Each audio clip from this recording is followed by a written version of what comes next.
my M51, wife, F48, and I have two children, Jake, M23, and Jess, F18.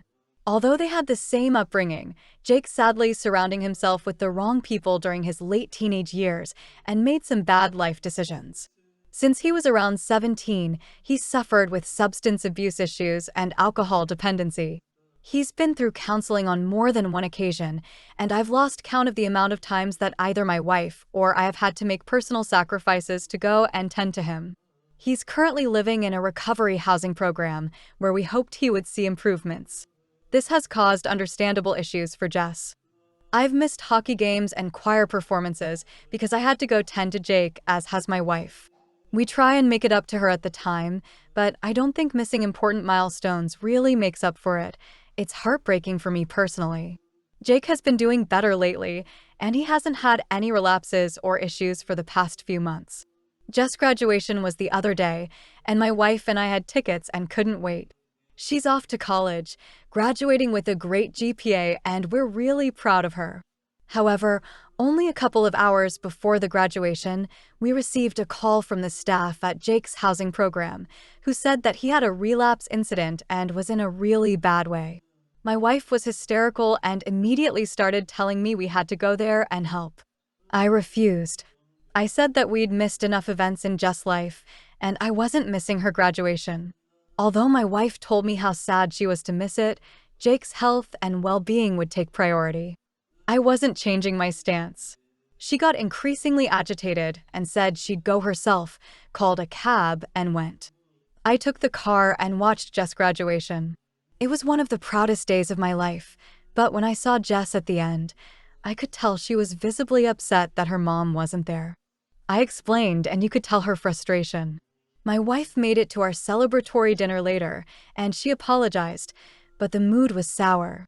The incident with Jake was serious, but not a life-threatening emergency, and he has been admitted into treatment. My wife gave me the cold shoulder later, saying how we should have been on the same page, been there for support, and that I'd been selfish.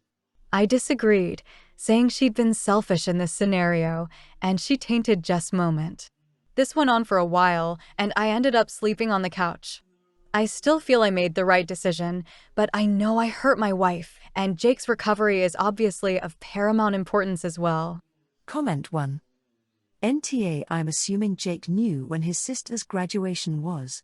His relapse may have been on purpose. As with a lot of users, they take what they want to hell with everyone else. Jess has been on the losing end of this for the last few years. Your wife fell for your son's manipulations once again at your daughter's expense.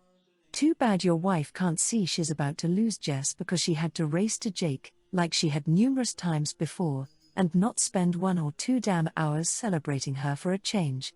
I'm glad you stuck around for your daughter.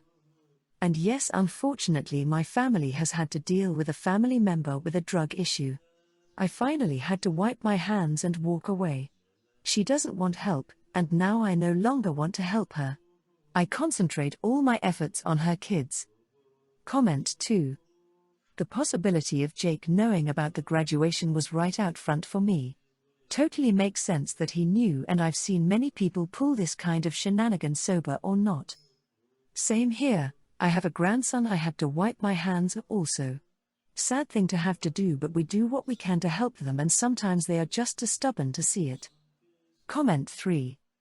No one was supposed to go running just because he relapsed. He also knew it was his sibling's graduation. Relapsing doesn't require even a visit when he's already in a program. You say okay, thanks for letting us know, and go about your life. What was the purpose of dropping everything and running there? What did that accomplish other than giving him more reasons to continue to relapse for attention? That's not support. Support is showing up for therapy or hospitals. Working through stuff. Sounds like your wife is an enabler. My husband and I have a 5-month daughter, and he was the one who unfortunately got slammed with postpartum symptoms. He has severe PPA and he's in therapy for it. But it's been a bit of an adjustment for me. Nothing went as planned. I realize you can hardly plan most things and have them work out exactly as you planned when you become a parent, but some things I don't know. IDI Yeda absolutely gorgeous nursery, has everything color coordinated, bought a really expensive baby monitor, etc., and my husband refuses to even let the baby sleep in there because of his anxiety. Not even for naps. He will 100% wake her up and bring her out to where we are if I put her for a nap in her crib. If she's not in the room with us, he absolutely loses his mind. Hence, why me sleeping in another room with the baby away from him is an issue. Anyways, he absolutely knows that I hate long vehicle rides with the baby. Anything over 40 minutes is far too long.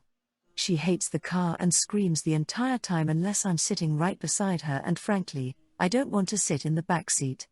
I get car sick, irritated, I feel unsafe, accident trauma and trapping because you can't open the back door without opening the front door, so I can't get out of that vehicle without him letting me out, you name it. I just don't like it, and he knows that. Everything we need is within 20 minutes driving distance. All our family lives within 30 minutes. So we have absolutely zero reason to venture outside of this length of time, but he often tries pushing me too. Like last week, he tried getting me to go to some restaurant he wanted to try and tried convincing me that the 3.5 hours round-trip ride isn't even that bad. No thanks. Well, yesterday he asked me if I wanted to get out of the house and go for a drive with him because he was going to look at a truck. I asked where it was and he said just on the other side of Albany. Albany is 40-ish minutes from us. So I said sure. Well, we get past Albany and it's been like 20 minutes at this point, so an hour total, and I'm getting irritated with being in the back seat, so I ask where we will get there. He checks the GPS and says 43 minutes. I was pissed. I asked him why TF, he lied and told me it was right on the other side of Albany, and he gave some sad-assed I thought it was answer, which I do not buy for a single second.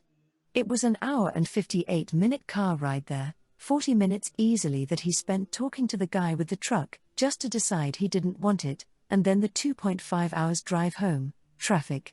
When we got back home, I immediately grabbed the baby and went to our guest room and locked the door and just went to sleep. It was 8 p.m, I hadn't eaten yet, but I was too pissed to eat. The baby screamed the entire car ride home. Once he realized the door was locked, he started doing his panicked/anxiety pacing, saying that I'm overreacting. Saying don't do this to me. Texted me a bunch of times. When I woke up in the morning, I almost tripped over him because he fell asleep leaning against the door. He says I'm a ducking C for doing that, knowing how bad his anxiety is and overdramatic as hell to do so over an uncomfortable car ride. Comment 1. NTA. I want to kick him. I don't give a flying monkey about PPA, okay, that's a lie, I do. But not when it affects Mama.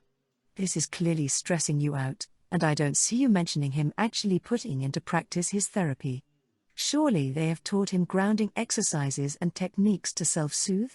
He is feeding into his own PPA without even actually putting the effort to fix it from my POV. Hold your ground, Mama. Comment 2. The best thing you could do for your husband's anxiety is to prevent him from acting on it. Take the baby on a long weekend and turn off your phone. Honestly, it's the best thing you could do for him. Every time he acts on that dysfunctional neurological pathway, it is reinforced and strengthens. The more he checks on the baby, the worse he will get. Comment 3. NTA, he isn't doing anything to help himself when he absolutely has the resources to do so. I can never respect someone like that.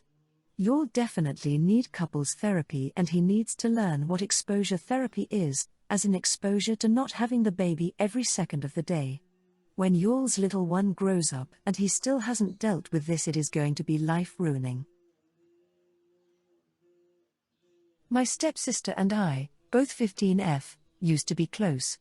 We became stepsisters at 6, and even though I never called her just my sister, I always thought of her as one of my best friends and a part of my family. The only source of conflict we ever had was my dad's family. They never took my stepsister on as their family, and when I'd go to visit them, she'd get upset about it. She always felt that wasn't fair. My dad died and his family stayed in my life and loved me, made sure I had more people to love me. But her mom left her and so did her mom's family. I know it made her jealous and I know we fought about it before. She'd beg me to let her come along, but I always felt a little uncomfortable with that, so I never asked. 2 months ago my stepsister wanted us to go to this convention an hour from where we live. She never said anything and bought the tickets online without asking her dad or me. That same weekend I had plans to visit my great-grandma for her birthday and was spending the night with her and my grandparents. When she did mention the convention, it was like 3 days before and I refused to cancel seeing my family to go with her. She told me she really wanted us to go and I could see my family anytime. I told her my great-grandma is older and I might not get to see her anytime because she's in and out of the hospital a lot. That weekend while I was gone, my stepsister found the DVD my dad made for me before he died, which was his last goodbye to me. It was my comfort item. I had it in my room in my desk because I wanted it to be safe. My stepsister broke the disc and tossed it in the trash in the mall before I got back. I went to watch it that night and it was gone. I told my mom and I was pretty hysterical, and that's when she and my stepdad figured out what happened, and I realized after. I told my stepsister I hated her, I would never let her be my family again, and we would never be friends again. She started crying and apologizing and I told her it didn't matter because she's dead to me. My mom took me for ice cream to try and calm me down and cheer me up, and my stepsister was grounded when I got back. Things have not blown over. I refuse to forgive her. I ignore her and make sure she's not allowed to touch me. I leave the room if she comes in. I ignored her at school too. She was getting more and more upset. My mom and stepdad asked me to work on forgiving her and I said never. They now want us to go to therapy together and I said no. I told them I won't go willingly, and even if they make me, I won't take part in therapy. I said they can waste money if they want, but I am not going to let her fix this. I told them I wished she was never in my life, that I really hate her and I hope she ends up miserable and never getting over the guilt of what she did, because I'll never forget. My mom and stepdad got mad at me over refusing and said I needed to learn to forgive. Comment 1. NTA. Just because she has abandonment issues does not give her the right to break your stuff. Your parents are on the wrong side of this. You can be politely nice without caring. She broke the one thing you had left of your dad. She burned that bridge, not you. Comment 2. I hate it when people push the "you must forgive" line. Regardless of what people say, forgiveness is solely to make the offender feel better, and you do not need to forgive to move on and have a good life. You can even live in the same house peacefully without forgiving her. Actions have consequences. NTA. My husband has a 16-year daughter, Amy, with his ex. She's a huge Disney kid, which I get. I was too. We have 2 kids together, Ryan and Ella, 9 years and 2 years. Amy goes to Disney usually 5 times a year. Twice with her mom, twice with my husband, and her maternal grandparents take her every Christmas break. The younger kids and I have never gone with my husband and Amy, as it's a tradition they've had since she was a baby. We, my husband, me and our 2 kids together, have a trip planned for early August to go to a different theme park for a few days. It was agreed that this would be a just the 4 of us trip, as it will be our kids' first theme park trip. Initially, my husband said he wasn't inviting Amy as she will have just gotten back from Disney with her mom a few days before. My husband takes her every year over Thanksgiving and spring break. Whenever we've included Amy in any of our trips, she complains non-stop, it's boring, stupid, useless, she hates it, Disney is better, it's a waste of time, and she has a really pissy mood the whole time. I'm not looking forward to that. I think the 2 younger kids deserve a fun time without Amy basically throwing a tantrum. Last time, we went to a water park, Amy got pee because she wanted Disney again, so she turned off her phone and ran off. We all spent the next several hours looking for her, and by the time we found her it was time to go and nobody was able to enjoy the day. I told my husband I do not want her to go with us and my reasons why.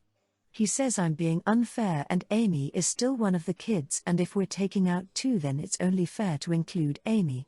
I told him if he insists on Amy going, I'll make other accommodations for myself, Ryan and Ella.